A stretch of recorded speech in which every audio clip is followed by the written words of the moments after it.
지난주가 우리 그리스도교의 생일 성령 강림 주일이었습니다. 그래서 지난주, 이번 주, 그리고 한 주 더 걸쳐서 성령께서 우리에게 왜 오셨는지, 그리고 성령께서 하시는 일이 무엇인지에 대한 말씀을 함께 나누고 있습니다. 지난주에는 성령의 책망 1번 뭐에 대해서 했죠? 죄에 대하여를 함께 했었습니다. 오늘은 의에 대하여, 성령의 책망, 의에 대하여 말씀을 함께 나누겠습니다. 여러분 오늘 정말 잘 오셨습니다. 의에 대하여라는 말씀을 오늘 정말 하나님의 은혜로 다 깨닫고 성령의 음성 들으시고 정말 새로운 패러다임을 만들고 이렇게 돌아가시는 시간 되길 바랍니다. 옆 사람에게 그리고 뒷 사람에게 오늘 정말 잘 오셨습니다. 정말 정자를 크게 하셔야 됩니다. 시작. 네, 기대하셔도 좋습니다. 한 번 더 합니다. 시작.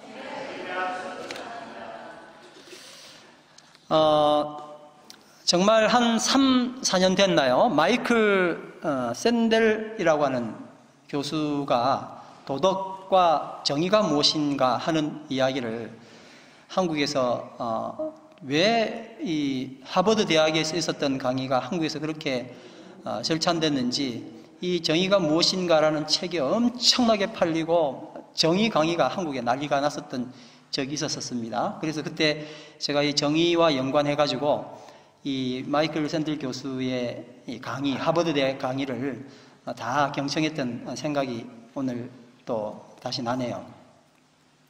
이분이 처음 강의를 시작하면서 이와 같은 질문을 그 하버드 대학생들에게 했었습니다. 한번 들어보십시오. 지금 여러분에게 하는 질문입니다. 여러분, 당신은 지금 100km로 달리고 있는 기차의 기관사입니다. 100km 달리는 기차 기관사라고 생각합니다. 다 같이 이제 한 사람씩 다 그렇게 생각하세요. 선로 앞에 5명의 인부가 있는데 기차는 멈출 수가 없습니다. 왜냐하면 브레이크가 고장나기 때문입니다. 핸들은 다행히 고장나지 않아서 비상선로로 방향을 틀 수 있지만 비상선로에는 불행하게도 또 한 명의 인부가 일을 하고 있었습니다. 당신이 기관사인데 어떻게 하겠습니까? 어떻게 하는 게 옳습니까? 자, 5명에게로 그대로 가겠다. 1번. 한 명 있는, 인부가 한 명 있는 그 선로로 핸들을 돌리겠다. 2번입니다. 나는 몰라 이러시면 안 되고 1번, 2번 중에 하셔야 됩니다. 자, 5명에게 돌진하겠다. 할 수 없지만 한 명에게 가겠다. 손 드시라니까 안 드시는 분 뭐예요? 네. 괜히 고민하는 척 하지 마시고, 왜 5명이 아니라 1명을 선택했죠? 누가 말씀해 보시죠. 형기 왜 5명이에요? 숫자 적은 사람한테 1명 죽고 5명 살릴 수 있으니까. 대부분 그렇게 동의하십니까? 네. 그거 아닌 의견도 하버드생들이 나누기도 했었습니다. 그 대표적인 예가 뭐냐면 전체주의를 신봉하기 위해서 다른 작은 민족들을 죽였던 예를 이야기하면서 이건 말이 안 돼요 라고 했던 사람도 있었습니다.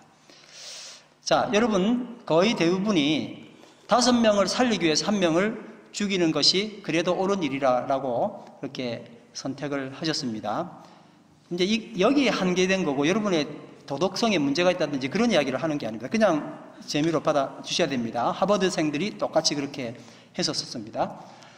그런데 이제 여러분은 기관사, 운전사가 아니고 이걸 보게 된 사람이에요. 다리 위에서 이걸 보게 된 사람이에요. 지금 기차가 전속적으로 달려오고 있는데 여기 5명이 인부가 일을 하고 있어요. 근데 큰일 났는데 그 다리 위에서 난간에 딱 보니까 저기 한 사람이 서 있는 거예요.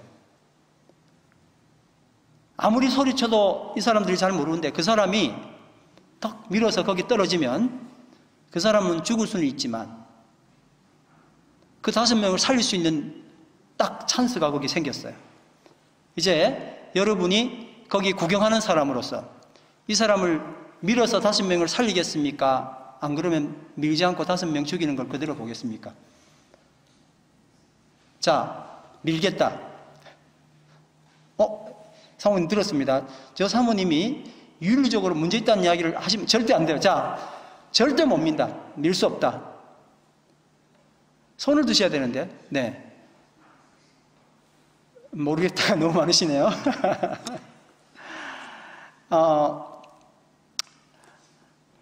임 사모님 아까 이제 말씀을 한번 들어볼게요. 아까는 5명 살리자는데 손 드셨는데, 지금은 1명, 잘못 이해하셨어요? 예. 예. 알겠습니다. 대부분의 하버드생들도 뭐라고 말을 했냐면은 밀 수 없다는 거예요. 그 사람은 자기가 죽으려고 동의하지도 않았고 내가 미는 건 살인행위이기 때문에 그렇다는 거예요. 좀 전에 그 많은 학생들이 그리고 우리 대부분의 성도님들도 1명 죽고 5명 살리는 것에 동의했잖아요. 그렇죠? 그랬는데 상황이 계속 고집할 수 없는 상황으로 변했어요. 1명이 죽더라도 5명 살리는 일에 동의할 수 없는 상황이 생기는 거예요. 여러분, 이게 이 마이클 샌들 교수가 굉장히 중요한 질문으로 시작해서 이 학생들에게 철학을 이야기하려고 했었던 거지만 이 철학 문제는 그냥 그 자리에서 일어났던 이야기가 아니고 정말 수세기에 걸쳐서 지속적으로 많은 사람들의 머리에 있었던 참으로 중요한 내용이었었습니다. 그리고 이 논란은 아직도 정답을 찾지 못한 채 지속적으로 계속되고 있습니다. 여러분, 무엇이 옳습니까? 이 딜레마는 어떻게 극복할 수 있습니까? 아무 문제 안 되는 것처럼 보이시죠?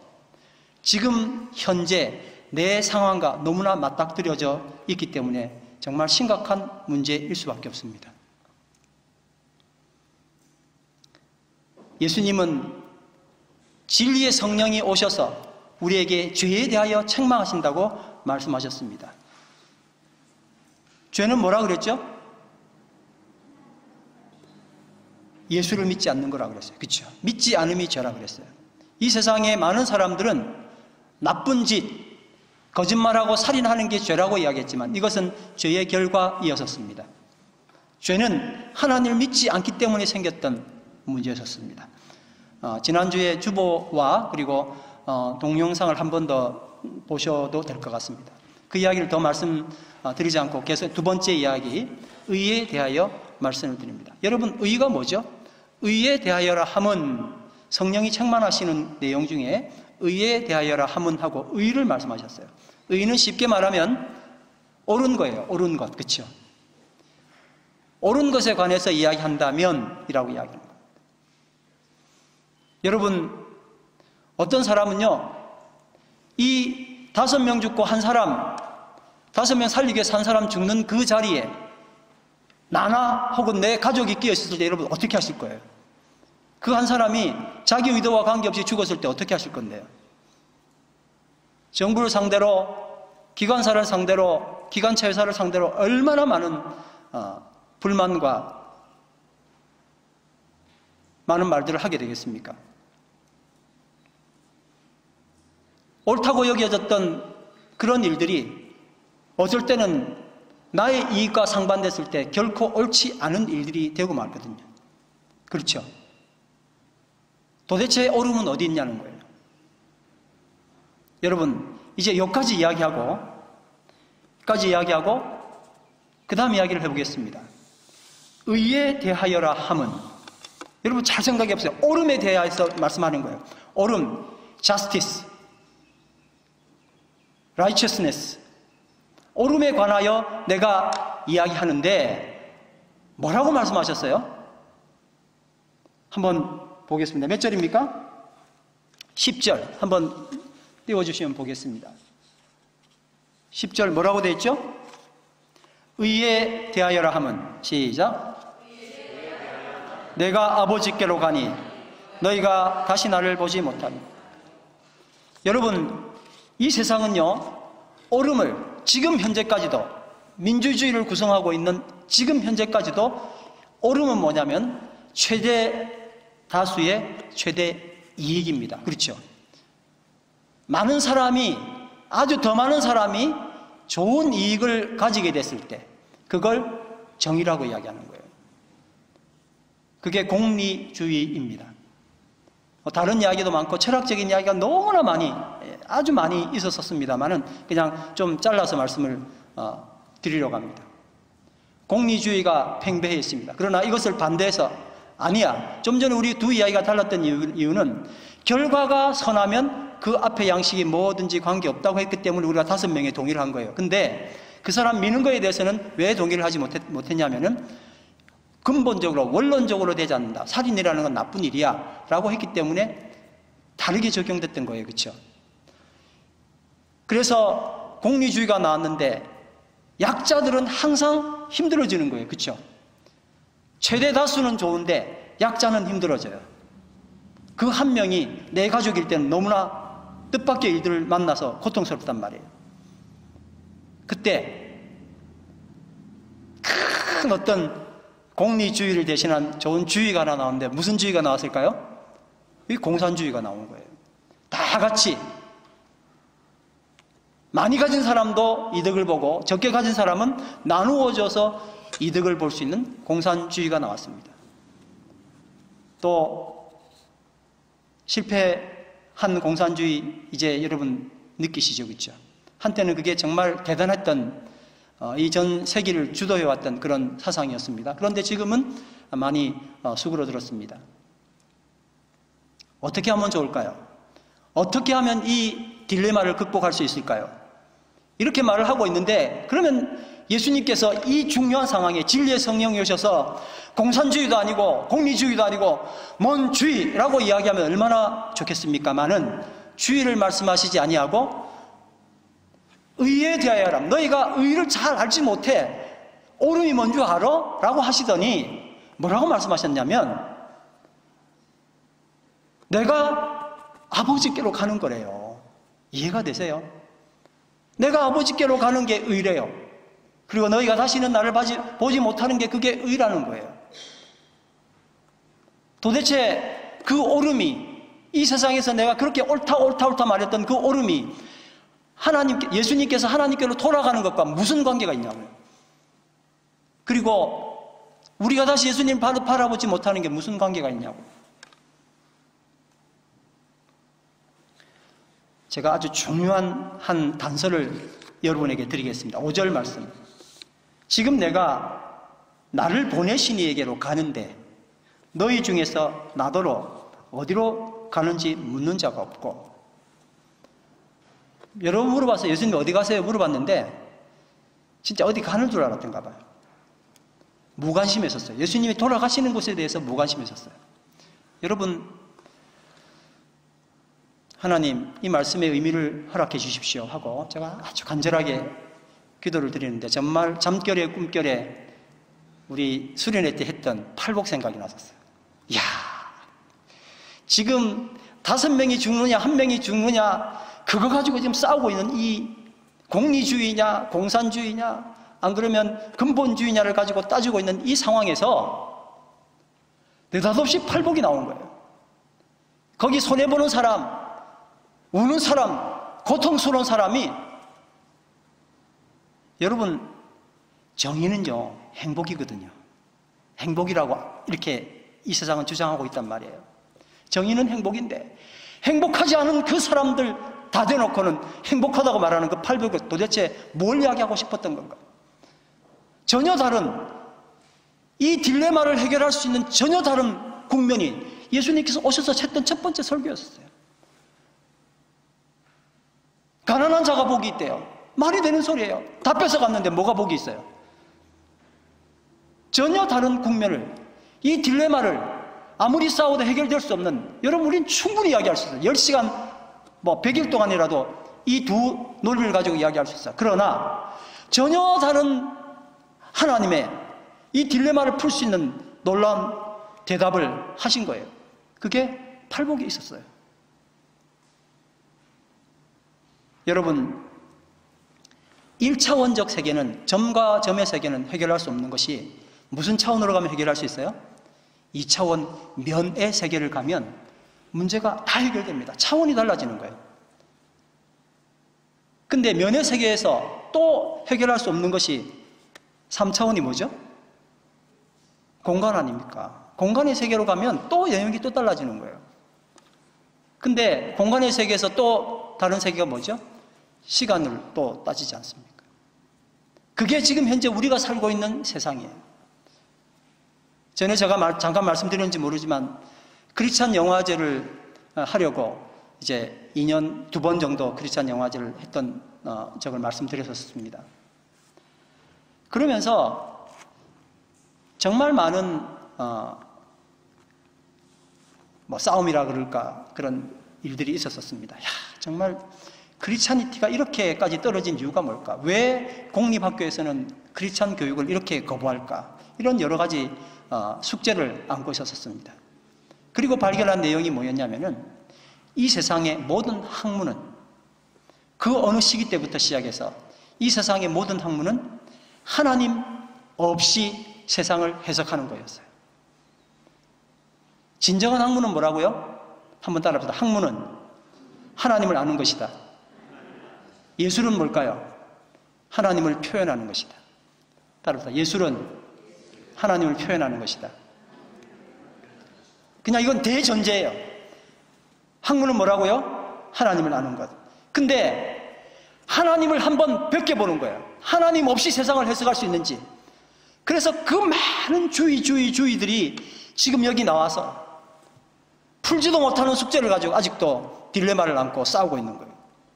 정의는 뭘까요? 진짜 정의는 뭘까요? 모르겠는 거예요.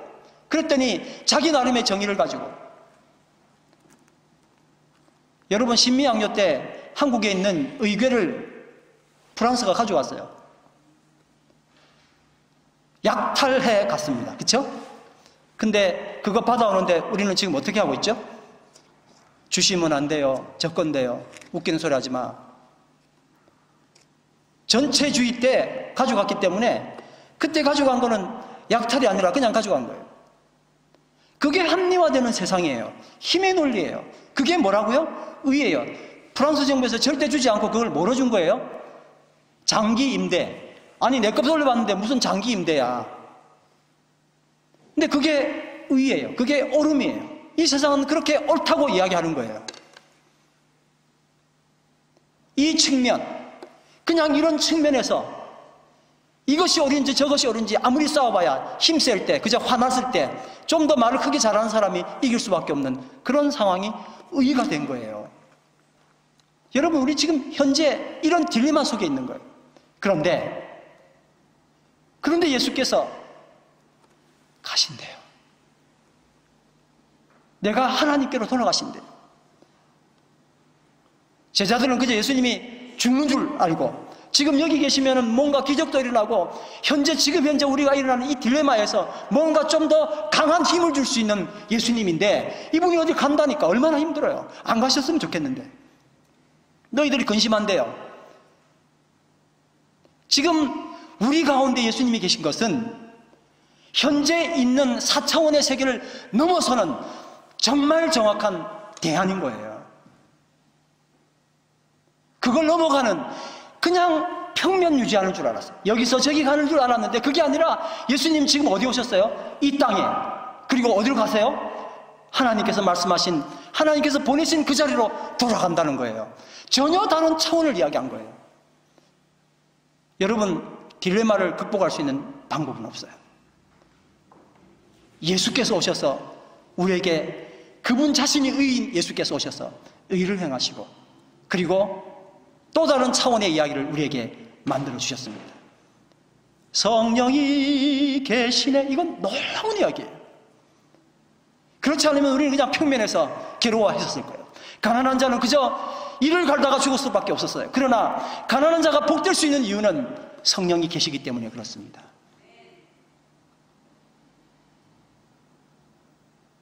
내가 아버지께로 가는 거예요. 내가 아버지께로 가기 때문에 성령이 다시 오셔서 이제 이 땅을, 우리가 생각하는 그런 딜레마 속에서 딜레마만 반복하는 것이 아니라 또 다른 차원의 예수 그리스도의 놀라운 해결 방법을 제시를 해주신 거예요. 다시 해야 되죠. 그렇죠? 그래서 이제 우리에게 질문을 합니다.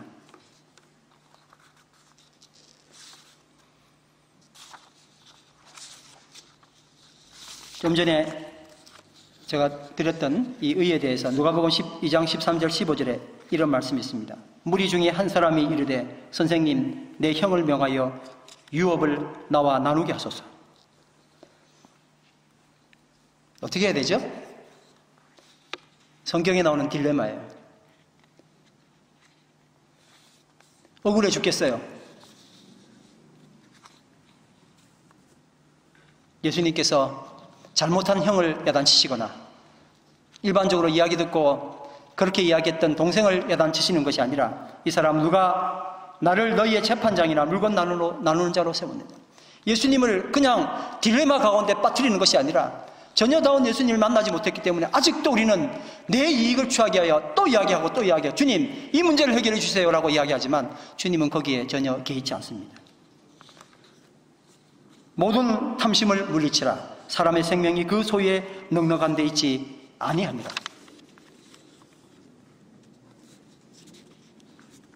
우리 테레사 집사님께서 기도하시면서 함께 우리가 나누었던 생각이 있었습니다. 교회는 무슨 공동체예요?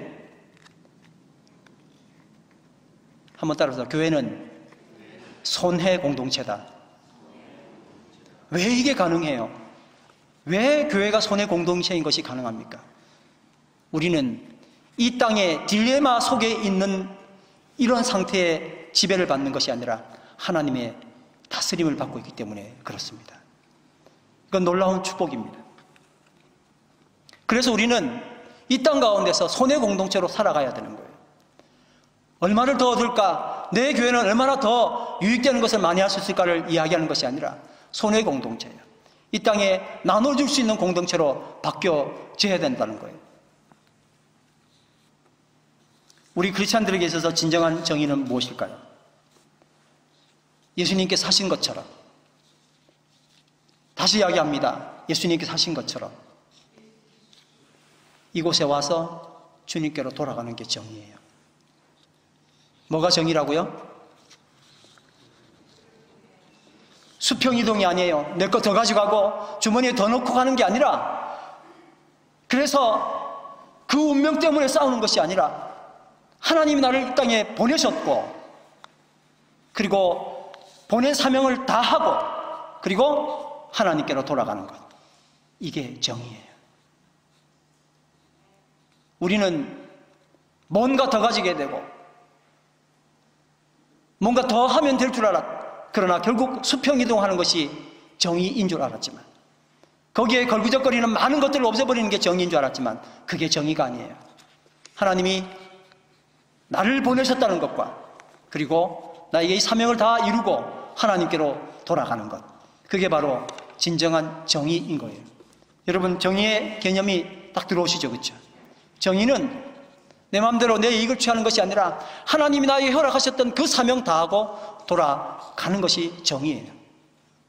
예수님은 우리의 의, 여호와 우리의 의 정의 되시는 분입니다. 그리고 그분이 하신 그 일대로 우리는 사명을 다해서 돌아가는 거예요.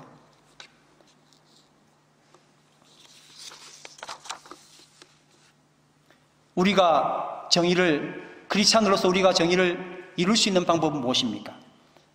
바로 예수 그리스도 가신 그 길을 통해서 가능합니다. 예수께서 요한복음 14장 6절에 내가 곧 길이요 진리요 생명이니 나로 말미암지 않고는 아버지께로 올 자가 없느니라 말씀하셨습니다. 이 길로 가야 합니다. 한번 따라합니다. 내가 곧 길이요 진리요 생명이니 나로 말미암지 않고는 아버지께로 올 자가 없느니라. 아멘.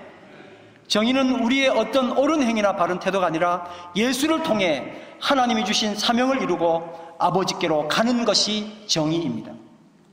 우리는 겨우 계명 지키기에 급한 나머지 사명의 삶으로 옮겨가지 못하고 있습니다. 크리스찬의 정의는 자신에게 주어진 미션을 이루고 보내신 아버지께로 가는 것입니다.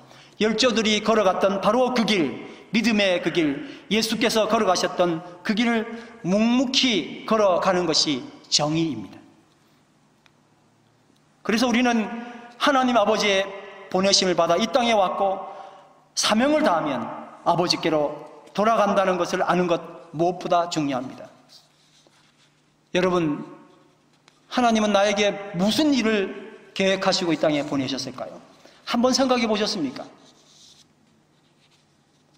이번 한 주 하나님이 나에게 무슨 사명으로 운명처럼 살았던 겨우겨우 해결하면서 살아갔던 매일의 순간이 아니라 이런 순간 저런 순간 고통스러운 순간 원치 않은 순간이 온다 할지라도 하나님 허락하셨던 거기에 나에게 분명 허락하셨던 사명이 있다는 사실을 기억하고 사명이 무엇인지를 발견하는 건 너무나 중요합니다.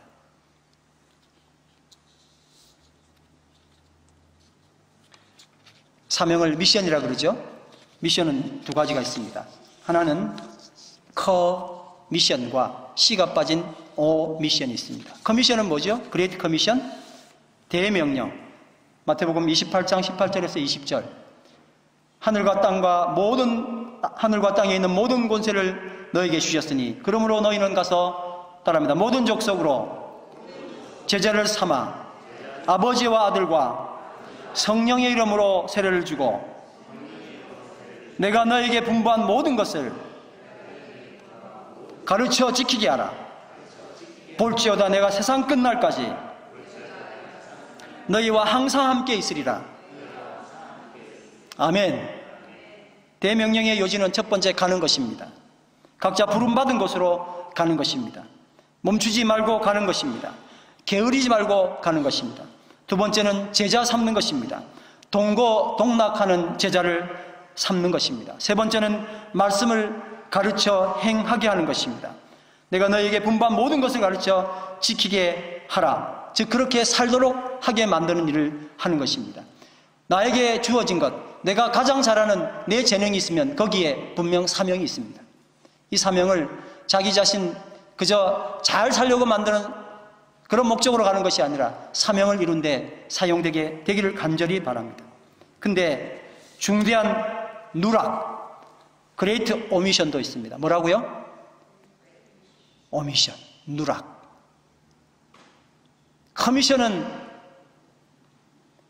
반드시 우리가 뭔가를 해야 되는 건데 오미션은 늘 빠뜨리기 쉬운 걸 이야기하는 거예요. 간과하기 쉽고 빼먹기 쉽고 누락되기 쉬운 것을 말하는 것입니다.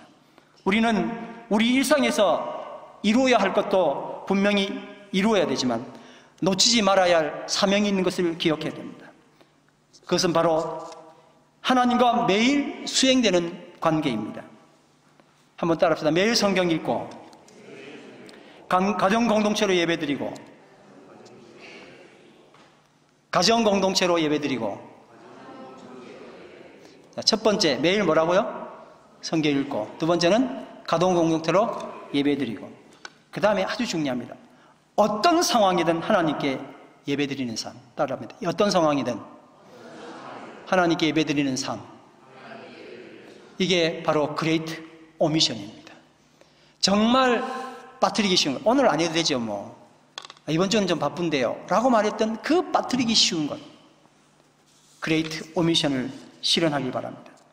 그저 하지 말라는 것, 하지 않는 것도 힘든 일이지만 정작 매일 마땅히 해야 될 것을 이행해 나가는 대명령, 가려진 누락된 미션, 그레이트 오미션을 수행하기를 간절히 바랍니다. 이제 이 시간에 다시 한 번 더 우리는 생각해야 합니다. 나에게 의가 무엇인지, 나에게 정의가 도대체 무엇인지. 나의 정의는 예수 그리스도이십니다. 여러분, 풀 수 없는 세상의 그 많은 문제들은 이제 예수 그리스도의 정의 앞에 다 풀릴 수 있습니다. 질문하십니다. 주를 위한 이곳에 예배하는 자들 중에 그가 찾는 이 없어 주님께서 슬퍼하시네. 주님 어디 가세요? 수평 이동하는 줄 알고 주님을 찾는 것이 아니라 이제 또 다른 측면에서 우리를 구속하시는 하나님을 만나길 바랍니다. 우리 다 같이 한번 찬양 드리겠습니다. 주님이 찾으시는 그 한 사람, 그 예배자, 내가 그 사람 되기를 간절히 주님께 예배하네. 주 은혜로 이곳에 서 있네. 주 임재에 엎드려 절하네. 그동안 내가 그렇게 추구해왔던 그 많은 이 세상적 딜레마의 복들은 무슨 소용이 있었습니까? 주를 위한 이곳에 예배하는 자들 중에 그가 찾는 이 없어 주님께서 슬퍼하십니다. 바로 주님이 찾으시는 그 한 사람, 그 예배자 되기를 간절히 바랍니다. 다 같이 일어나셔서 찬양합니다.